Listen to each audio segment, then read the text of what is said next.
Hi guys, for today's video, kung nakita nyo lang po yung aking isang upload ngayong March 1, ito po yung isa.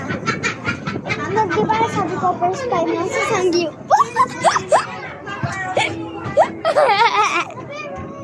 Balik po.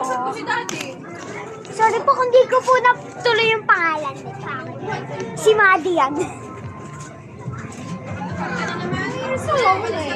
Bali po, lonely po siya.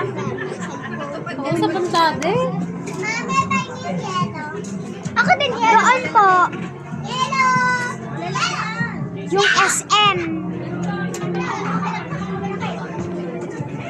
Wala daw pakailan sa malalaki.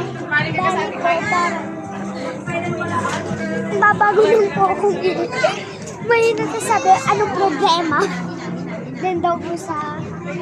Bakit ang ganda po dito ng view? Di po kami dyan nakaparking ha. Ang po sa una.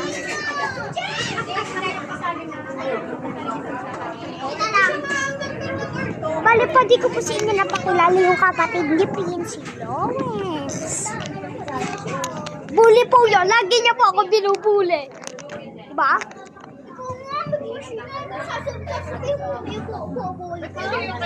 Si Lawrence po, lagi po niya ako pinapaiyak. Yan po yung kapatid ni Prince.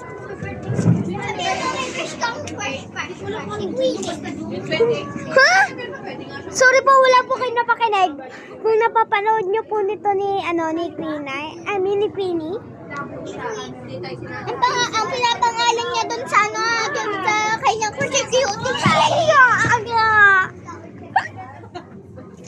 Kasi po, hindi pa 3 years na. 3 years! 2023.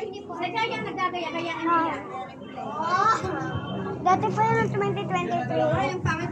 Yes, day of school. Ito pa siya kilala kasi dun sila sa likod ni Alex. Tapos nung second day, nagkagusto pa nga si Prince eh.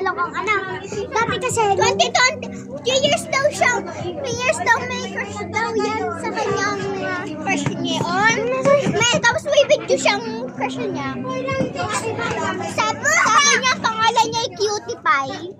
Wala ka sa akin, Maddie. Babae ako. Tumakbo ka na. Hindi mo ako kayang habulin. Wow.